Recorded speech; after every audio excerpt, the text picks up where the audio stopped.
Welcome dear students. कैसे हैं आप लोग। तो लास्ट लेक्चर हम लोगों का जो था वो टर्पिनॉइड्स और टर्पीन्स पर बेस्ड था, जिसमें हम लोगों ने इंट्रोडक्टरी पार्ट जो है वो देख लिया है। अब हम लोगों का टारगेट होगा structure elucidation of various terpenes and terpenoids. तो जो हम लोगों का सिलेबस है वो सिलेबस सेमेस्टर 4 के स्टूडेंट्स के लिए, एमएससी और बीएससी स्टूडेंट्स के लिए कुछ टॉपिक्स जो है वो हम लोगों का कॉमन है।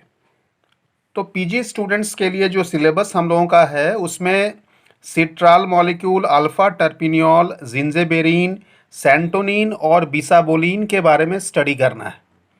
जबकि हम लोगों को यूजी स्टूडेंट्स के लिए सिट्राल, अल्फा टर्पिनियोल और नेरोल के बारे में स्टडी करना है। तो हम लोग ऐसा करते हैं कि हम लोग स्ट्रक्चर एलुसिडेशन करते हैं सिट्राल मॉलिक्यूल का। तो किसी का भी हम लोग जब स्ट्रक्चर एलुसिडेट करते हैं तो स्ट्रैटेजी हम लोगों का सेम ही होता है। सबसे पहले हम लोग क्या करते हैं कि कुछ केमिकल रिएक्शंस के माध्यम से हम लोग स्ट्रक्चर को प्रपोज करते हैं। इसको हम लोग कह रहे हैं केमिकल मेथड्स। फिर हम लोग क्या करते हैं कि उसी कंपाउंड को हम लोग सिंथेसाइज करते हैं। इसको हम लोग कह रहे हैं सिंथेटिक मेथड। अगर हम लोगों का सिंथेसिस करने के बाद जो कंपाउंड बना और जो कंपाउंड हम लोगों ने केमिकल मेथड से प्रपोज किया, दोनों अगर हम लोगों को मैच कर जाए तो हम लोग कंफर्म हो लेते हैं कि जो स्ट्रक्चर हम लोगों ने प्रपोज किया that is the actual structure of the compound. आजकल हालांकि मॉडर्न मेथड्स में स्पेक्ट्रोस्कोपिक मेथड को भी हम लोग वाइडली एम्प्लॉय कर रहे हैं। यहाँ से क्या होता है कि कुछ इन्फॉर्मेशंस, कुछ डेटा हम लोग कलेक्ट करते हैं और वो डेटा को एसोसिएट करने का कोशिश करते हैं कि जो स्ट्रक्चर हम लोगों ने प्रपोज किया है क्या उस स्ट्रक्चर को वो एनालाइज कर पाता है या नहीं पाता। अगर कर लेता है तो हम लोग ये श्योर हो लेते हैं कि हम लोगों का रियल स्ट्रक्चर वही है जो हम लोगों ने प्रपोज किया था। ठीक है। तो आज का हम लोगों का टॉपिक ऑफ डिस्कशन, जैसे हम लोगों ने पहले ही कहा कि सिट्राल मॉलिक्यूल के स्ट्रक्चर एलुसिडेशन पर बेस्ड है। तो सिट्राल मॉलिक्यूल को, उसका स्ट्रक्चर को फाइंड आउट करने के लिए हम लोग मॉलिक्यूलर फॉर्मूला, इसका एग्जामिनेशन करते हैं। मॉलिक्यूलर फॉर्मूला जो है वो हम लोगों का C10H16O है। ठीक। हम लोग थोड़ा सा अपना स्ट्रैटेजी को बदल रहे हैं। यहाँ पर हम लोग क्या कर रहे हैं कि हम लोग ये स्ट्रक्चर जो है, this is the actual structure of Citral molecule, इसी स्ट्रक्चर को हम लोगों को प्रूव करना है कि जो स्ट्रक्चर यहाँ पर लिखा हुआ है this is the real structure of Citral molecule. ठीक है। तो इस स्ट्रक्चर पर थोड़ा सा आप गौर कर लो। इस स्ट्रक्चर को देखने के बाद जो है आप देख रहे हो कि इसका जो मॉलिक्यूलर फॉर्मूला है, ये मॉलिक्यूलर फॉर्मूला इस स्ट्रक्चर के साथ में मैच करता है। साथ ही साथ हम लोग ये भी देख रहे हैं कि देयर आर 2 डबल बॉन्ड्स। यहाँ पर हम लोगों को अनसैचुरेशन है, कितनी जगह? 2 जगह। साथ ही साथ जो है एक और डबल बॉन्ड हम लोगों को मिल रहा है, ये कार्बोनाइल ग्रुप में है। ठीक है। और ये कार्बोनाइल ग्रुप जो है ये हम लोगों का एल्डिहाइडिक नेचर का है। तो हम लोगों का टारगेट क्या होगा? हम लोगों को सबसे पहले केमिकल मेथड की बात हम लोग कर रहे हैं या केमिकल रूट की बात हम लोग कर रहे हैं। इसमें हम लोग करेंगे क्या? इसमें सबसे पहले जो है हम लोग मॉलिक्यूलर फॉर्मूला को एग्जामिन करके ऑलरेडी निकाले हुए हैं। डबल बॉन्ड एग्जामिनेशन करेंगे, अनसैचुरेशन का पता लगाएंगे। अनसैचुरेशन का पता लगाने के बाद हम लोग ये पता लगाएंगे कि भाई कंपाउंड में कार्बोनाइल ग्रुप है या नहीं। अगर है तो फिर वो किस नेचर का है, यानी एल्डिहाइडिक नेचर का है, इस बात को हम लोग प्रूव करेंगे। इसके बाद फिर हम लोग इसका स्केलेटन का पता लगाएंगे। स्केलेटन का मतलब हो गया कि ये जो इसका स्ट्रक्चर है, इस तरह का जो स्ट्रक्चर है, this is called the skeleton of the molecule. ठीक है, इसका पता लगा लेंगे। और फाइनली हम लोग क्या करेंगे, इसको ऑक्सीडेटिव डिग्रेडेशन करेंगे। डिग्रेडेशन का मतलब होता है तोड़ना। ठीक है, कैसे करेंगे डिग्रेडेशन? तो भाई ऑक्सीडेशन करके करेंगे। Alkaline KMnO4 potassium alkaline permanganate alkaline KMnO4 और साथ ही साथ क्रोमिक एसिड को हम लोग यूज़ करेंगे और उसके बाद जो है हम लोग इसका डिग्रेडेशन करेंगे और इसका पता लगाएंगे कि कैसे ये स्ट्रक्चर जो है वो बना है। ठीक है, इतना करने के बाद हम लोग क्या करेंगे, सिंथेसाइज करेंगे।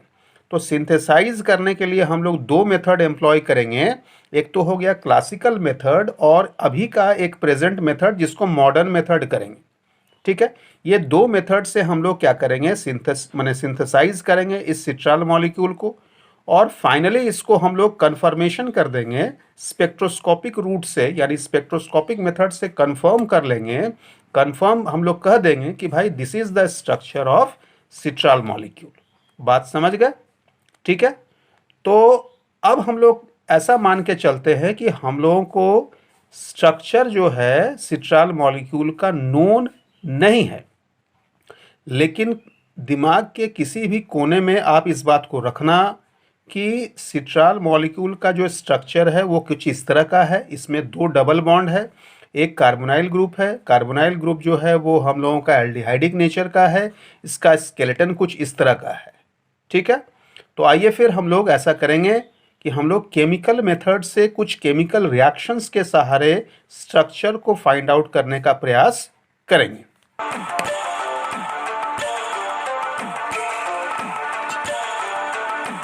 तो आइए फिर शुरू करते हैं हम लोग सिट्राल का स्ट्रक्चर एल्यूसिडेशन। तो सबसे पहले हम लोग ये कह रहे हैं कि the molecular formula of Citral molecule is C10H16O।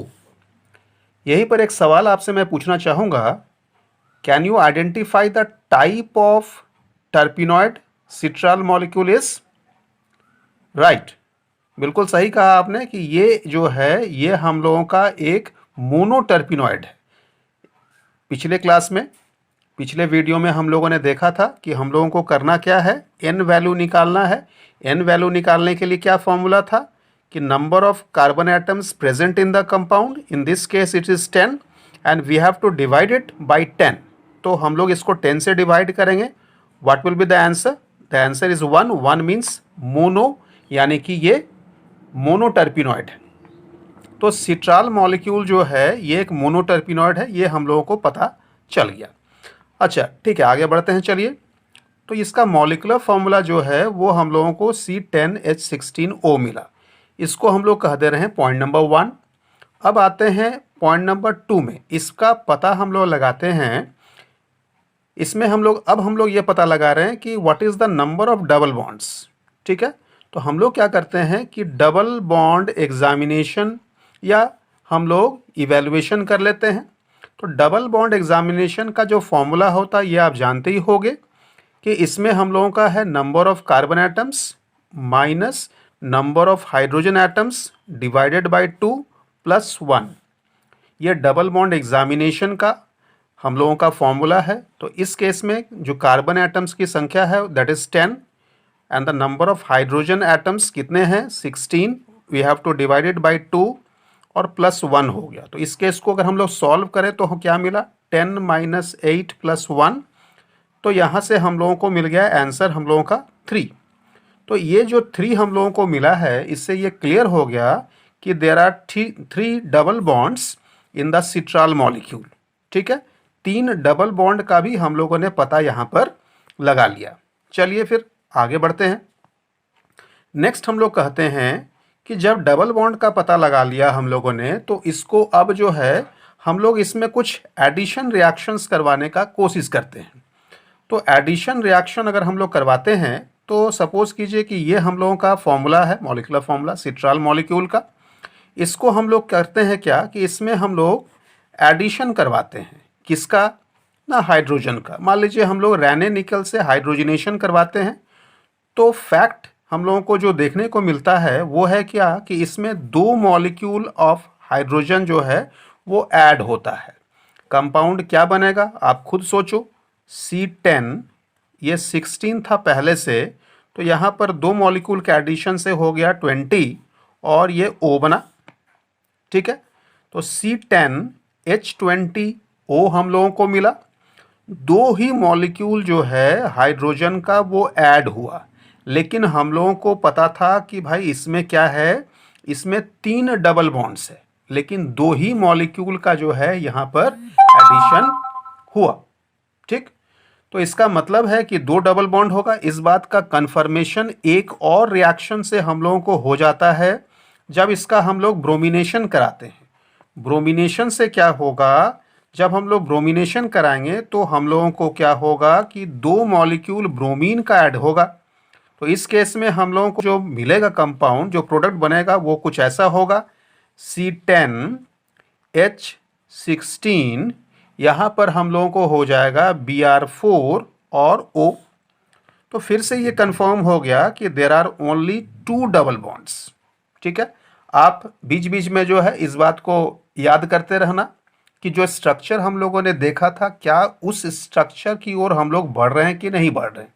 ठीक है, तो यहां से हम लोगों को यह पता लग गया कि भाई देर आर 2 डबल बॉन्ड्स। ठीक, थर्ड हम लोग आते हैं, नेक्स्ट हम लोगों का है वो है, हम लोग कार्बोनाइल ग्रुप भी था उसमें, इसमें हम लोग कार्बोनाइल ग्रुप का पता लगाएंगे।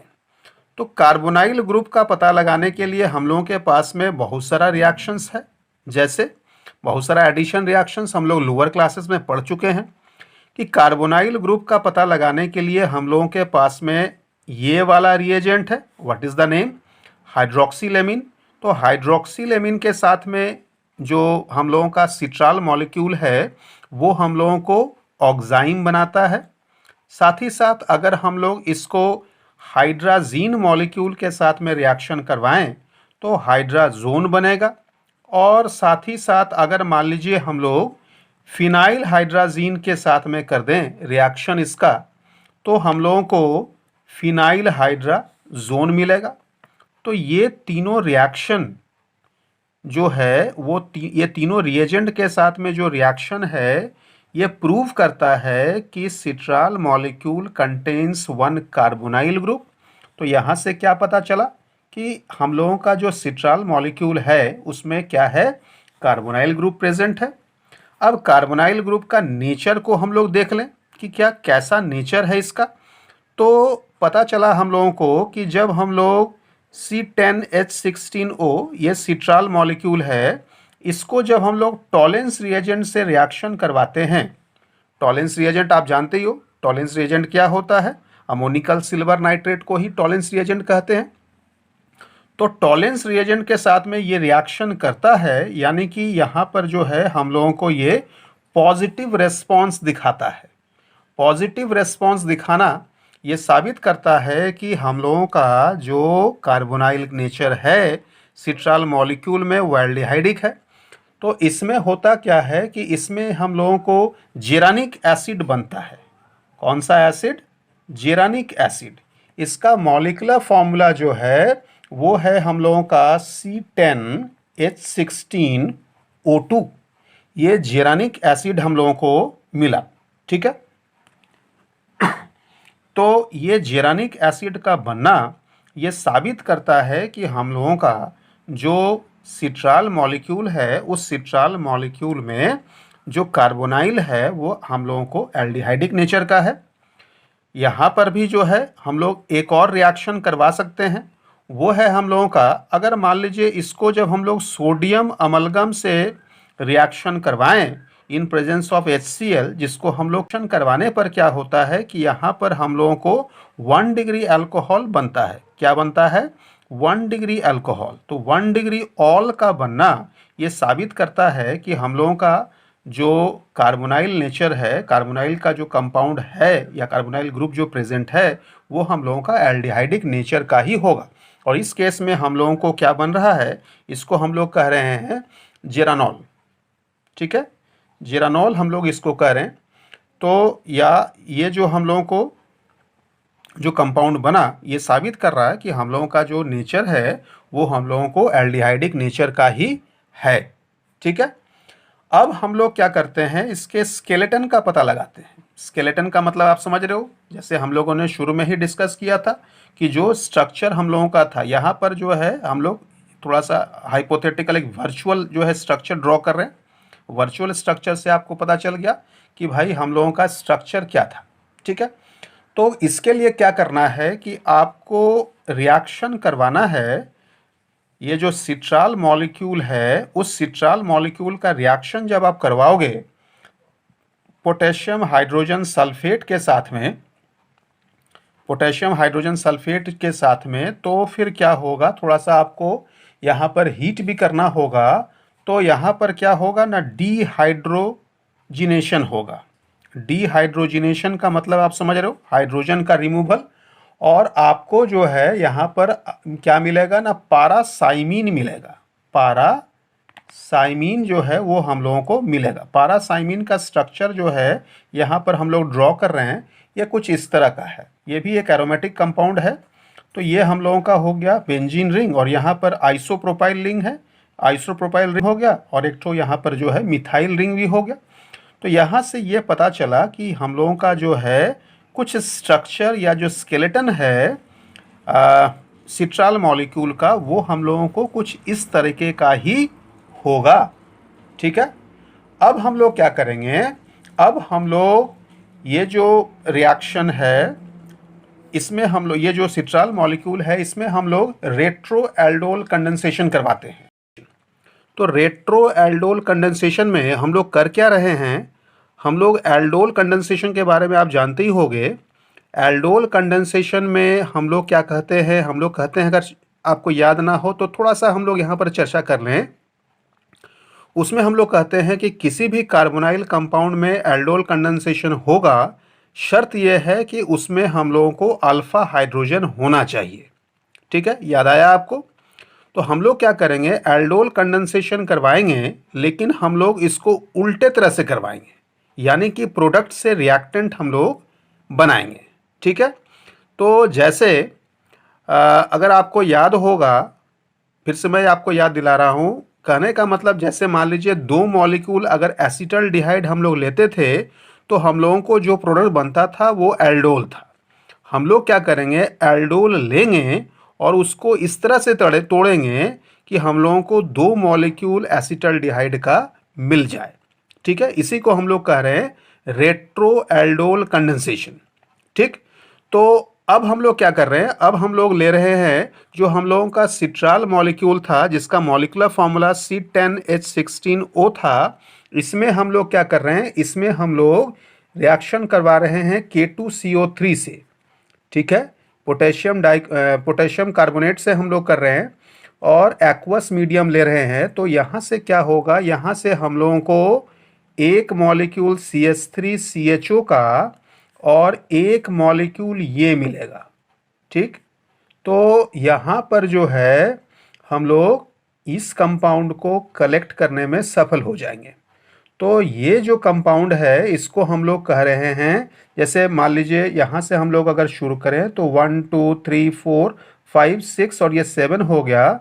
हम लोग कह रहे हैं कि ये हम लोगों का शॉर्ट में ही लिख दे रहे हैं, ये मिथाइल हेप्टिनोन है।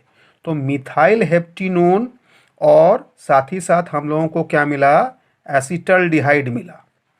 तो इसका हम लोग कह रहे हैं कि अगर हम लोग एसिटल्डिहाइड और मिथाइल हेप्टिनोन ले लें और इसका हम लोग एल्डोल कंडेंसेशन करवाएं, क्योंकि दोनों में हम लोगों को अल्फा हाइड्रोजन प्रेजेंट है, तो अगर मान लीजिए हम लोग इसका एल्डोल कंडेंसेशन करवाएं तो फिर हम लोगों को क्या मिलेगा, हम लोगों को सिट्राल मॉलिक्यूल जो है वो मिल जाएगा। यही है हम लोगों का रेट्रो एल्डोल रिएक्शन। रेट्रो मतलब हो गया बैक, ठीक है, पुराना। तो ये जो है हम लोगों का रेट्रो एल्डोल कंडेंसेशन है। और मिथाइल हेप्टिनोन का अगर हम लोग फर्दर ऑक्सीडेशन करवा दें, मिथाइल हेप्टिनोन का अगर ऑक्सीडेशन करवा दे तो यहाँ से ये जो है टूट जाएगा। ये जो है यहाँ पर इस तरह से हम लोग इसको ब्रेक कर दें तो हम लोगों को जो कंपाउंड मिलेगा, एक तो कंपाउंड यहाँ से हम लोगों को प्रोपानोन मिल जाएगा। ठीक है, तो ये हम लोगों को हो गया प्रोपानोन, और साथ ही साथ यहाँ से भी ये ब्रेक कर जाएगा। तो इसको हम लोग इस तरह से दिखा रहे हैं, यहाँ पर हो गया। और यहाँ से जो है हम लोगों को C डबल बॉन्ड O, यहाँ का position C double bond O और ये OH मिला।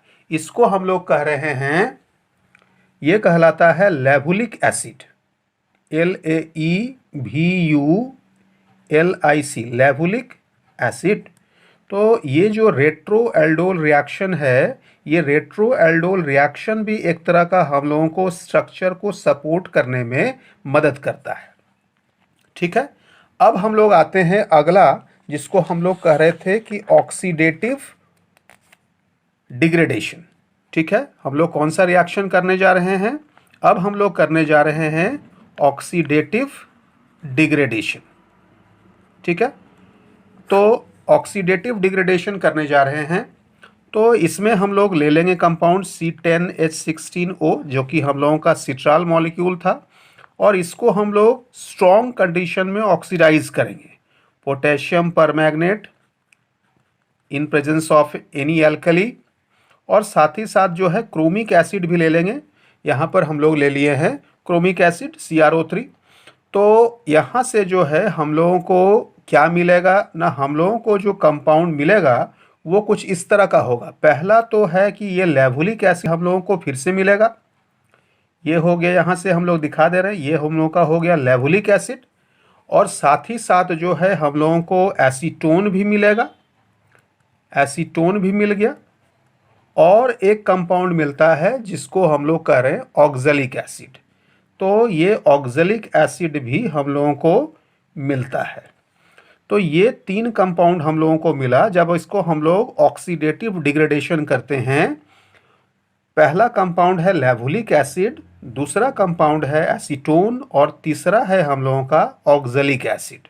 ठीक है, तो अभी तक जो हम लोगों ने रिएक्शंस करवाया, उन रिएक्शन से क्या क्या बातें हम लोगों को सामने आई, जरा हम लोग देख लें। पहला था कि हम लोगों ने इसमें मॉलिक्यूलर फार्मूला निकाला।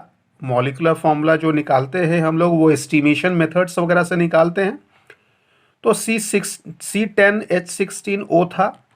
डबल बॉन्ड एग्जामिनेशन जब हम लोगों ने किया, उससे पता चला कि देयर आर 3 डबल बॉन्ड्स, और इन डबल बॉन्ड्स में से हम लोगों ने कहा कि 2 डबल बॉन्ड्स जो है वो इसमें प्रेजेंट है, और एक अनसैचुरेशन जो है वो हम लोगों को एल्डिहाइड के रूप में है। ठीक है, यहाँ पर भी एक डबल बॉन्ड है जो कि हम लोगों को पता चला।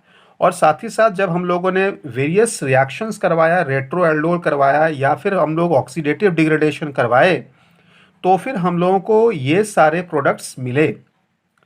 तो अब हम लोग क्या करेंगे कि ये सारे रिएक्शंस के बेसिस पर एक स्ट्रक्चर को प्रपोज करेंगे।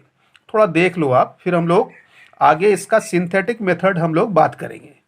अब इन तीनों प्रोडक्ट को आप देखो, इन तीनों प्रोडक्ट का बनना, जब हम लोग पोटेशियम परमैंगनेट से जब रिएक्शन करवा रहे हैं तो ये बन रहा है। तो पोटेशियम परमैंगनेट का क्या काम है ये शायद आपको याद होगा। अगर याद नहीं है तो मैं यहीं पर थोड़ा सा आपके साथ में शेयर करता हूँ। जैसे मान लीजिए कि आपके पास ये कंपाउंड है, इस कंपाउंड को आप आइडेंटिफाई करो कि क्या कंपाउंड है ये। तो इसका अगर हम लोग नाम लिखें तो हम लोग इस तरह से कर सकते हैं, जैसे मान लीजिए ये 1 हो गया, ये 2 हो गया, ये 3 और ये 4 हो गया। तो ये 2 मिथाइल ब्यूटीन है, 2 मिथाइल ब्यूट 2 इन है। ठीक, अब इसका जब रिएक्शन हम लोग एल्कलाइन KMnO4 से करवाते हैं या करवाते थे, अगर आपको याद हो तो होता क्या था कि यहाँ से जो है ये हम लोगों को ब्रेक करता था बॉन्ड, और दोनों तरफ जो है ये ऑक्सीजन कन्वर्ट या ऑक्सीजन जो है वो जुड़ता था। तो यहाँ से प्रोडक्ट क्या बना, CH3HC डबल बॉन्ड O, और साथ ही साथ इधर क्या बना, ये बन गया एसीटोन। और ये एल्डिहाइड जो है फर्दर ऑक्सीडाइज करता था, और ऑक्सीडेशन करने के बाद जो है ये एसिड में कन्वर्ट होता था। तो यहाँ से हम लोगों को एसिटिक एसिड मिला और साथ ही साथ प्रोपानोन भी मिला। तो एग्जैक्टली यही चीज़ हम लोग यहाँ पर भी करवा रहे हैं। तो KMnO4 क्या कर रहा है कि आपका जो प्रोडक्ट है, अगर मान लीजिए एक डबल बॉन्ड है तो एक डबल बॉन्ड को ये कितने भाग में तोड़ रहा, 2 भाग में तोड़ रहा। तो अगर मान लीजिए 2 डबल बॉन्ड होता तो फिर जो है यहाँ से 3 में टूटा। तो इसी बेसिस पर जो है हम लोग स्ट्रक्चर को प्रपोज कर रहे हैं। ठीक है, तो जो स्ट्रक्चर हम लोग प्रपोज कर रहे हैं साइट्रल मॉलिक्यूल का, वो कुछ इस तरह का है। देखिए,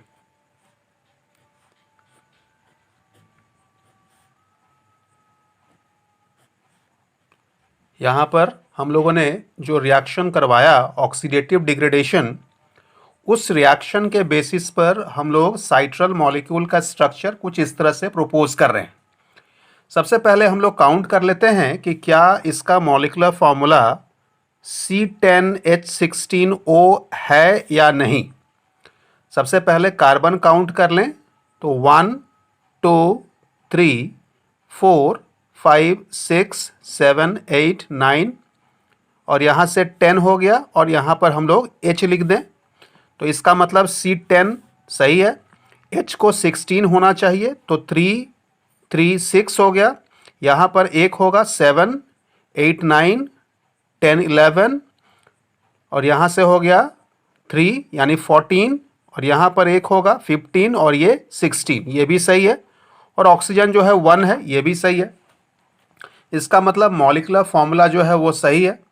अब जो स्ट्रक्चर हम लोगों ने प्रपोज किया है, इस स्ट्रक्चर को हम लोग सही मानेंगे अगर वो सारे रिएक्शंस को जो हम लोगों ने पहले करवाया है उसको ये जो स्ट्रक्चर है ये एक्सप्लेन कर दे। तो सबसे पहला रिएक्शन हम लोगों ने करवाया था वो था इसका हाइड्रोजिनेशन हम लोगों ने करवाया था। 2 मॉलिक्यूल जो है इसमें कंज्यूम हुआ था, निकल के प्रेजेंस में हम लोगों ने करवाया। ये पॉसिबल है, क्यों? क्योंकि यहाँ से एक हाइड्रोजन जुड़ सकता है। मान लीजिए यहाँ पर हम लोग दिखा रहे हैं कि यहाँ पर हाइड्रोजन हो गया, तो इसके बाद इससे जो रिलेटेड हम लोगों को स्ट्रक्चर बन सकता है वो कुछ ऐसा होगा। देख सकते हैं आप, मान लीजिए यहाँ पर जो है हम लोगों ने स्ट्रक्चर को दिखाया, यहाँ पर हाइड्रोजन कुल मिला के 4 एटम जो है वो हाइड्रोजन का ऐड कर सकते हैं। 2 यहाँ पर ऐड हो गया और 2 को हम लोगों ने यहाँ पर ऐड कर दिया। मान लीजिए हम लोग इधर ही दिखा रहे हैं, तो ये बन गया जिसका मॉलिक्यूलर फॉर्मूला हम लोगों का जो है वो C10H20O हो गया। ठीक है, तो ये सही बैठा। अब ब्रोमिनेशन भी हम लोग अगर करवाते हैं तो जहाँ पर H था, जैसे मान लीजिए ब्रोमिनेशन हम लोग करवाते हैं 2 मॉलिक्यूल्स ऑफ ब्रोमीन वाटर से, अगर इसको हम लोग रिएक्शन करवाते हैं तो जितना भी हम लोगों का है यहाँ पर H के जगह पर ब्रोमीन आ जाएगा। इसका मतलब ये रिएक्शन भी सही बैठा। साथ ही साथ जो है इसमें हम लोगों का कार्बोनाइल ग्रुप भी है और कार्बोनाइल ग्रुप जो है वो एल्डिहाइडिक है, इसलिए हम लोगों का ये जब हम लोग टॉलेंस रिएजेंट से रिएक्शन करवाए हैं या नहीं, वो हम लोगों का जिंक अमलगम से हम लोगों ने करवाया, तो यहाँ पर भी जो है या फिर हम लोग इसके जगह पर सोडियम अमलगम भी ले सकते हैं। तो यहाँ से जो है यहाँ पर हम लोगों का ये किस में कन्वर्ट हो गया, जब टॉलेंस रिएजेंट लेंगे तो ये ऑक्सीडाइज कर जाएगा, तो यहाँ पर जो है जेरानिक एसिड बनेगा जो कि यहाँ पर OH आ जाएगा। और साथ ही साथ अगर हम लोग रिडक्शन जब करवाते हैं तो रिडक्शन करवाने पर यहाँ पर एल्डिहाइड जो है वो OH में कन्वर्ट हो जाएगा।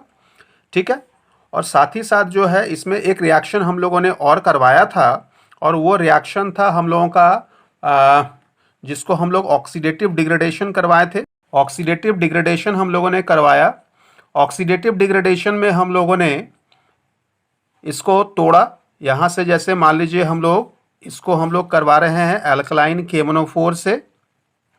एल्कलाइन KMnO4 से जब हम लोग इसका रिएक्शन करवाएंगे तो फिर रिएक्शन में हम लोगों को क्या मिलेगा, जैसे यहाँ से हम लोग तोड़ दें तो दोनों तरफ जो है हम लोग ऑक्सीडेशन इसमें करवा रहे हैं, यहाँ पर भी हम लोग तोड़ रहे हैं, तो अल्टीमेटली जो प्रोडक्ट मिलेगा, जैसे आपको अगर याद होगा इसमें हम लोगों का जो प्रोडक्ट है वो लेवुलिक एसिड मिला था, जैसे यहाँ का पार्ट जो है वो लेवुलिक एसिड का होगा, साथ ही साथ जो है इधर का पार्ट जो है वो ऑक्जेलिक एसिड का होगा और यहाँ पर एसीटोन का पार्ट होगा। जैसे थोड़ा सा एक बार हम लोग एक्सप्लेन करके देखते हैं इसको। यहाँ से हम लोग देख रहे हैं कि ये हम लोगों का पार्ट टूटा, तो इसको टूटने के बाद हम लोगों को इसको इस तरह से हम लोग दिखा रहे हैं, जैसे मान लीजिए यहाँ पर जो है C डबल बॉन्ड OH दिखा दिए, यहाँ से फिर जो है हम लोग दिखा दिए, क्या दिखा दिए यहाँ पर हम लोग दिखा दिए डबल बॉन्ड O। ठीक, क्योंकि यहाँ से ये डबल बॉन्ड O में कन्वर्ट हो गया, इधर का पार्ट जो है वो ऑक्जेलिक एसिड में कन्वर्ट हो जाएगा, तो इसको इस तरह से हम लोग दिखा सकते हैं। ये जैसे यहाँ से हो गया ऑक्जेलिक एसिड का पार्ट, इधर से तो पहले से ही था डबल बॉन्ड, तो ये हो गया हम लोगों का ऑक्जेलिक एसिड का पार्ट, और इधर का जो पार्ट था वो हम लोगों को एसीटोन का यूनिट हो गया। ठीक है, तो ये हो गया लेवुलिक एसिड, ये हो गया हम लोगों का ऑक्जेलिक एसिड, और ये हम लोगों का हो गया एसीटोन। तो इस तरह से हम लोगों ने देखा कि जो हम लोगों का साइट्रल का जो स्ट्रक्चर हम लोगों ने प्रपोज किया, ये स्ट्रक्चर न सिर्फ मॉलिक्यूलर फार्मूला के साथ में मैच करता है, बल्कि जितना भी रिएक्शंस हम लोगों ने प्रीवियसली करवाया था वो सारे रिएक्शन को ये एक्सप्लेन भी कर सकता है। इसलिए इसी स्ट्रक्चर को हम लोग सही मान रहे हैं। ये स्ट्रक्चर कंफर्म हो जाएगा अगर हम लोग सिंथेटिक मेथड से जो प्रोडक्ट बनाएंगे वो प्रोडक्ट भी ऐसा ही होगा। तो फिलहाल के लिए हम लोग अपना वीडियो यहाँ पर एंड करते हैं, क्योंकि सिंथेटिक मेथड का पार्ट हम लोग अगले लेक्चर में देखेंगे, क्योंकि ये पार्ट फिर अदरवाइज काफ़ी लंबा हो जाएगा। ठीक है, तो केमिकल मेथड के बारे में हम लोगों ने देख लिया। नेक्स्ट हम लोगों का जो वीडियो आएगा वो हम लोगों को सिंथेटिक मेथड पर बेस्ड होगा, जिसमें हम लोग दो मेथड देखेंगे, एक तो क्लासिकल और दूसरा मॉडर्न मेथड। ठीक है, ये लेक्चर आपको कैसा लगा? कहीं पर अगर कोई डाउट होगा तो कमेंट बॉक्स में जा कर के मुझे कमेंट करेंगे और मुझे बताएंगे कि किस पोजीशन में किस पार्ट को जो है आपको समझने में असुविधा हुई। ठीक है, धन्यवाद।